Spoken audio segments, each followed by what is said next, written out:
तरुण घबराया हुआ सा घर पहुंचा तो उसने देखा कि उसकी माँ निर्मला जी हॉल में सोफे पर बैठकर मूंगफली खाते हुए टीवी देख रही थी। बेटे को देखते ही निर्मला जी ने मूंगफली छिपा लिया और टीवी बंद करते हुए बोल पड़ी, अरे बेटा आ गए तुम, देखो ना मेरे सिर में बहुत दर्द हो रहा है। अच्छा हुआ तुम आ गए, जरा फटाफट से एक बढ़िया सी अदरक वाली चाय बना दो। तरुण कहने लगा, माँ आप तो कह रही थी कि आपकी तबीयत बहुत ज्यादा खराब है, चलो पहले हम डॉक्टर के पास चलते हैं। निर्मला जी झट से बोली, अरे डॉक्टर से तो मैंने कल ही दिखा लिया था, तू चिंता मत कर। तरुण कहने लगा, अच्छा दिखाओ दवाई का पर्चा जरा, देखो क्या दवाइयाँ दी है डॉक्टर ने। निर्मला जी गुस्सा होते हुए कहने लगी, तू मेरे लिए चाय बना कर ले आ, बस आते ही जासूसी शुरू कर दी तूने। मैं झूठ बोल रही हूँ क्या जो तू मुझसे दवाई का पर्चा मांग रहा है? जा, मैं नहीं दिखाती तुझे दवाई का पर्चा, तुझे जो करना है कर ले, तुझे वापस जाना है ना तो चला जा, तुझे तो पत्नी ही प्यारी है, इसीलिए तू जानबूझकर आते ही मुझसे ऐसी ऐसी बातें कर रहा है कि मैं तुझे खुद ही यहाँ से जाने के लिए कह दूं। सच में बुढ़ापे में तो कोई भी अपना नहीं होता है। इतना कहकर वो रोने लगी तो तरुण ने अपना सिर पकड़ लिया और अपना सामान एक किनारे रखकर वो रसोई में चाय बनाने के लिए चला गया। चाय बनाते हुए उसने अपनी पत्नी सीमा को फोन लगा दिया। सीमा ने झट से फोन रिसीव किया और कहने लगी, पहुंच गए तुम? तरुण कहने लगा, हाँ पहुंच गया हूँ, अभी माँ के लिए चाय बना रहा हूँ। सीमा पूछने लगी, मम्मी जी की तबीयत कैसी है? तरुण बोला, देखने से तो ठीक ठाक ही लग रही है, देखता हूँ जितनी जल्दी हो सके यहाँ से निकलने की कोशिश करूंगा, मुझे तुम्हारी बड़ी चिंता हो रही है। यह सुनकर सीमा उदास हो गई और कहने लगी, अब ऐसे समय में मम्मी जी की भी तबीयत खराब हो गई थी तो तुम क्या कर सकते थे? तुम वहाँ अपने फर्ज निभाओ, मैं यहाँ पर अपना ध्यान रखने की कोशिश करूंगी। इतना कहते कहते उसकी आंखों में पानी आ गया। सीमा प्रेग्नेंट थी और ऐसे समय में वो अकेले सब कुछ मैनेज नहीं कर पा रही थी। डॉक्टर ने उसे यात्रा करने के लिए मना कर दिया था, इसलिए तरुण को अकेले ही माँ के पास आना पड़ गया था। 2 दिन पहले ही उसकी माँ ने फोन पर रोते हुए कहा था कि बेटा मेरी तबीयत बहुत खराब हो गई है, मेरी सेवा करने वाला तो कोई है ही नहीं।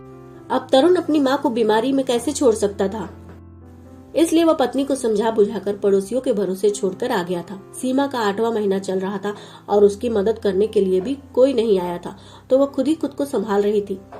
पड़ोसन अच्छी थी, वो ही उसकी देखभाल कर रही थी, लेकिन सीमा को पति के बिना कुछ भी अच्छा नहीं लग रहा था। जब एक औरत प्रेग्नेंट होती है तो उसे भावनात्मक रूप से सहारा चाहिए होता है और ऐसे समय में पति से बढ़कर भावनात्मक सहारा और कौन दे सकता है। लेकिन सीमा को मजबूरी में पति के बिना रहना पड़ रहा था, क्योंकि वह अपने पति को बेटे का फर्ज निभाने से भी नहीं रोकना चाहती थी।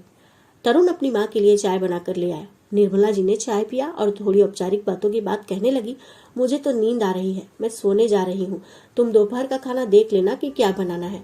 इतना कहकर वह सोने के लिए चली गई। तरुण दोपहर का खाना बनाने लगा।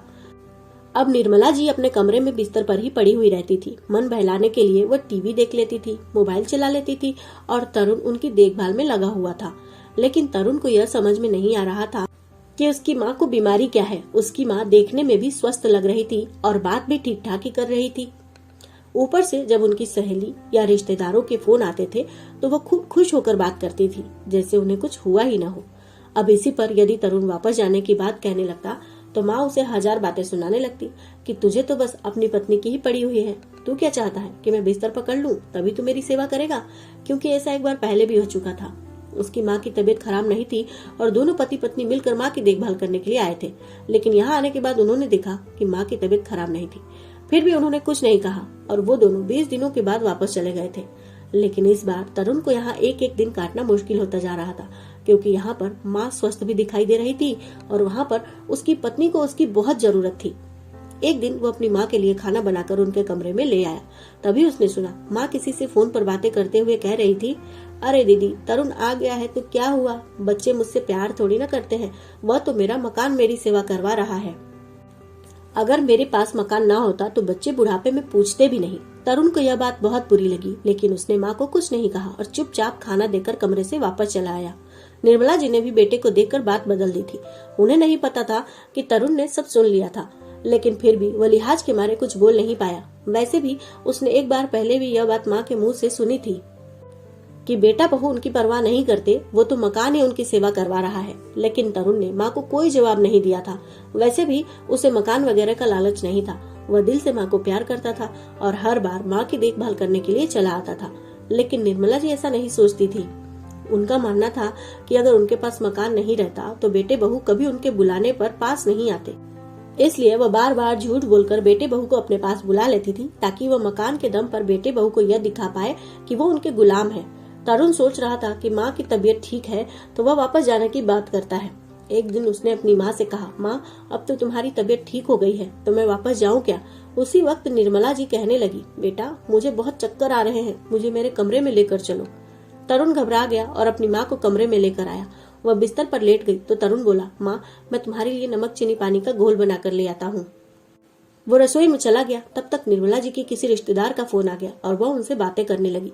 जब तरुण नमक चीनी पानी का घोल लेकर उनके कमरे के पास पहुंचा तो उसने सुना निर्मला जी कह रही थी, मेरा बेटा मकान के लालच में अपनी प्रेग्नेंट पत्नी के पास भी नहीं जा रहा है। यह सिर्फ मेरी बात सुनता है। इसे पता है कि मैंने इसे बीमारी के बहाने से यहाँ बुलाया है, फिर भी ये दुम हिलाता हुआ पत्नी को छोड़कर चला आया। बेटे ने भी सब सुन लिया था। अब उससे रहा नहीं गया। फिर उसने माँ के सामने आकर कहा, माँ मैं यहाँ तुम्हारी चिंता में चला आया था और तुम्हें ऐसा लगता है कि मैं मकान के लालच में तुम्हारी सेवा करने के लिए आता हूँ।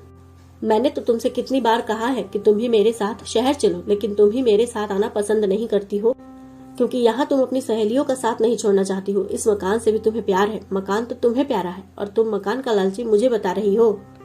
मुझे इस मकान का कोई लालच नहीं है। मकान का तुम्हें जो करना है तुम कर दो। मुझे तुम्हारा मकान नहीं चाहिए।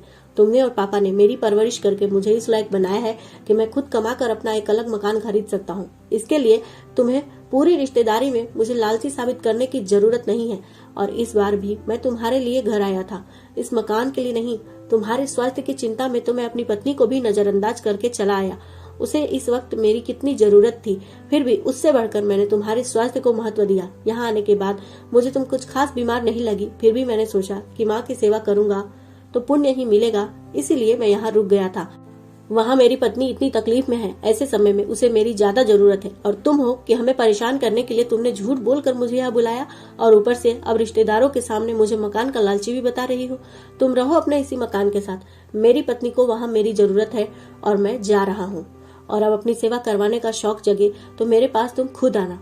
निर्मला जी ने कभी सोचा भी नहीं था कि उनका बेटा भी यह सब सुन लेगा। वह तो बहुत खुश होकर सभी को यह सब बता रही थी। बेटे बहू को लालची साबित करने में उन्हें बहुत मजा आ रहा था, लेकिन अभी वो एकदम सन्न सी रह गई थी और उनके मुंह से कोई शब्द नहीं निकल पा रहे थे। तरुण फटाफट अपने कमरे में गया। उसने अपने कपड़े पैक किए और तुरंत ही स्टेशन जाने के लिए निकल पड़ा। निर्मला जी को कुछ बोलने के लिए मुंह नहीं रह गया था। तरुण अपनी पत्नी को बिना बताए ही 2 दिनों के बाद घर पहुंच गया।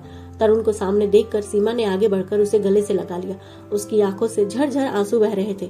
वह भरे गले से बोली, मुझे तुम्हारी बड़ी जरूरत थी, मैं तुम्हें बहुत मिस कर रही थी। ऐसे समय में एक पत्नी को पति की सबसे ज्यादा जरूरत होती है। तरुण ने उसके माथे पर हाथ फेरते हुए कहा, अब तुम्हारी जरूरतों के समय पर हर पल तुम्हारे साथ रहूंगा।